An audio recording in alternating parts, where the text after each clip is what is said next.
Ah, it's 6 p.m. South African time on a Sunday, and where it was kickoff, where Manchester United were playing a game against Aston Villa. To those that don't tune into Manchester United, to those that don't like Manchester United, right? This one is for you. For those who don't like us, and for those who envy us from afar but don't care. We won. We got 3 points. We beat Aston Villa at home. We scored 3 goals. We won. We third, 3 points ahead of them, 6 points ahead of Chelsea and Liverpool. We're top 4 is looking like reality. Top 4 is looking like reality. Champions League nights are coming back to Old Trafford. My gosh, that feeling of Champions League football. We've been deprived from the feeling for 2 freaking years. 2 freaking years. We've been deprived from that feeling. But guess what? It's coming back. It's coming back. I'm saying this now. We're making top 4 no matter what. We're making top 4. We're better than Chelsea. Honestly, feel like we're better than Liverpool. And we're definitely better than Aston Villa, as it showed today. We are making top 4. Not top 5, where we need the coefficient for us to qualify. No. That is for Aston Villa and Chelsea and Liverpool. We are cementing top 4. I'm not saying we're finishing 3rd, but we're cementing top 4. Definitely.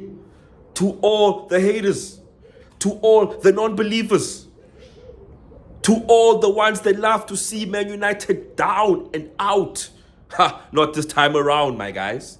Not this time around. We are making top 4. Cemented, stamped, approved, ready for payment.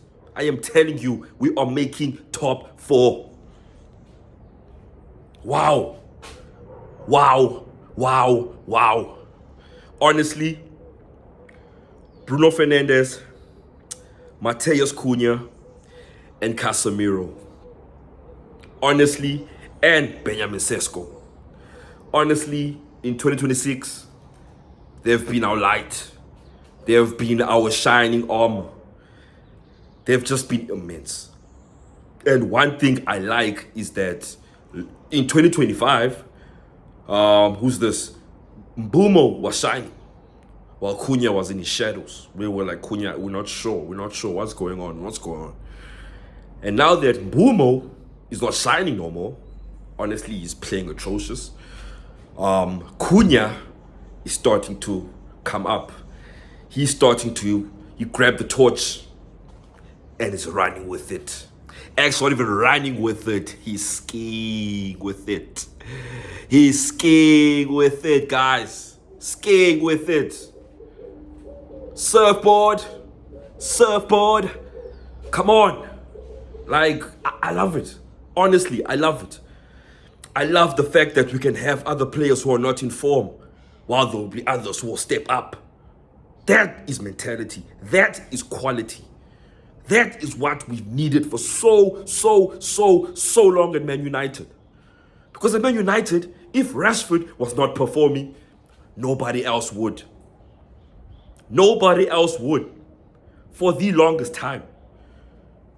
I just love the fact now that we actually have attackers who actually play proper ball. Cunha is a serious baller.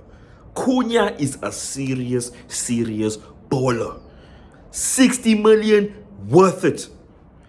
Definitely worth every penny. Come on. Anyways, in this game, we came in this game, we haven't played in like 11 days. It was so frustrating. We've had so much time to get ready for this game.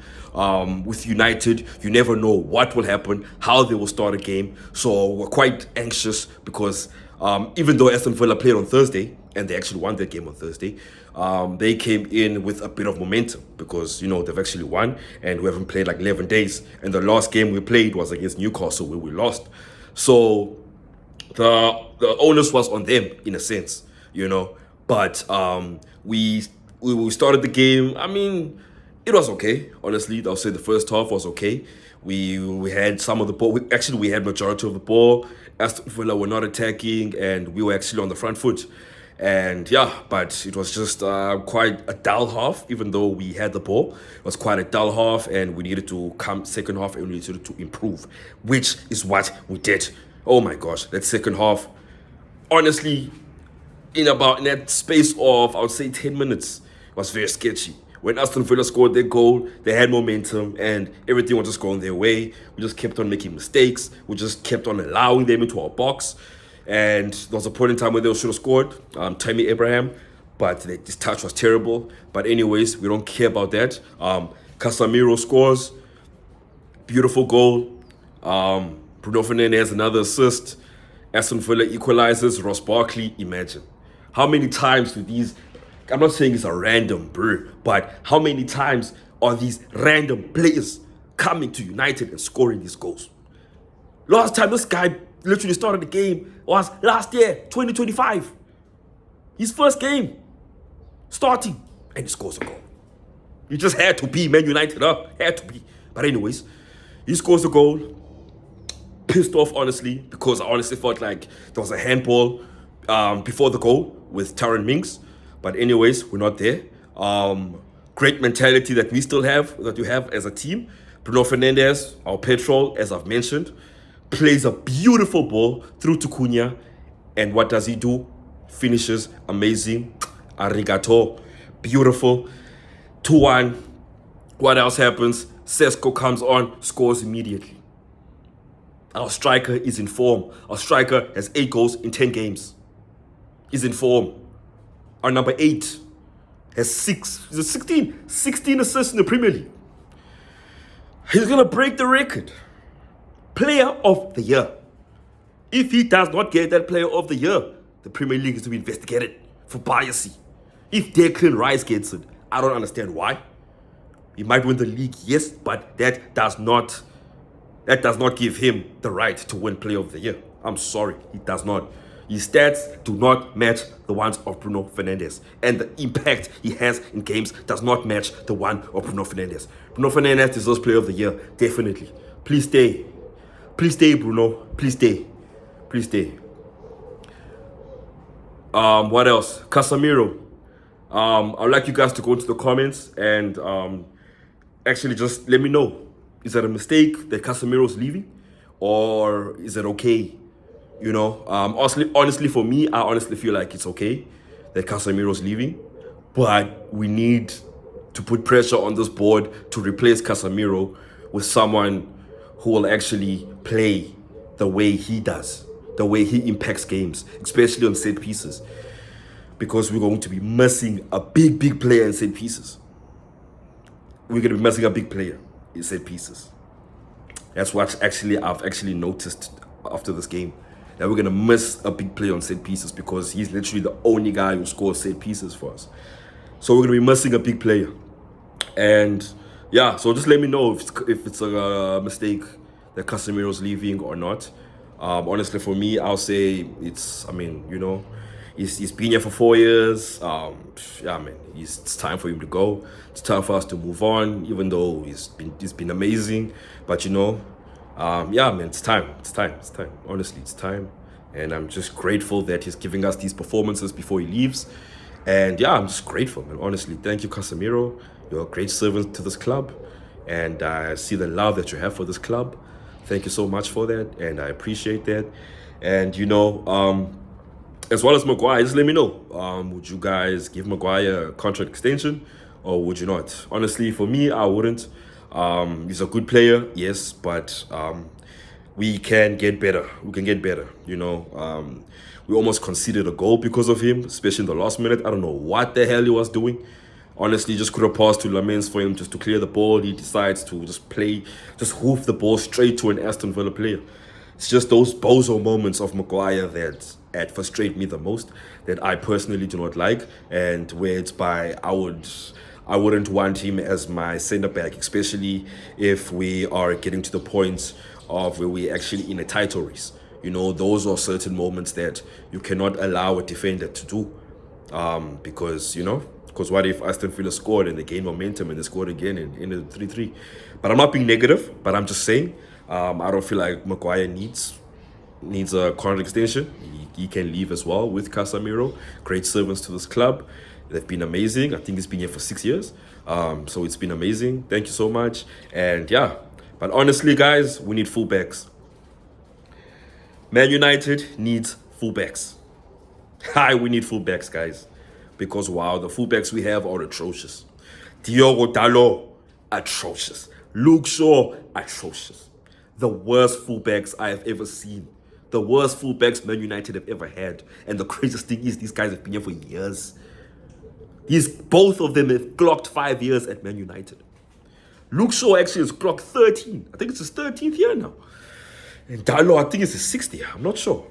But they've clocked more than 5 years both. And they have nothing whatsoever that we can take from them and be like, yes, they deserve to stay. Nothing at all. So both of them can fuck off, honestly, Anyways, not to be negative or anything, but it's 3 points. We're third, 3 points ahead of Aston Villa. Our goal difference is like 13 and they have 4. And we're 6 points ahead of Liverpool and Chelsea. So, it's looking good. I'm saying we're making top 4. I'm not saying comfortably, but we're definitely making top 4. We're playing Bournemouth on Friday. And then it's going to be another 3 weeks worth of wait to see this team. Man United, please do not ever do this to us again. Don't ever do this to us again. This season, this will be the last time you play 40 games in the season. This has to be the last time ever. We're in pain. We are in pain. We're deprived of seeing Man United play games. We missed this. Imagine, we waited 11 days. After Bournemouth, we're going to wait another 13 or more. Oh my gosh. Anyways, guys, I'm about 90 subscribers away from 100 subscribers. If you like my content, you appreciate my content, just subscribe, support this channel. And yeah, man, guys, 3 points, We've seen it all. We've won the lot. We're Man United and we never gonna stop. Ole, ole, ole, ola. Ole, ole, ole, ole, ole, ole. I'm out.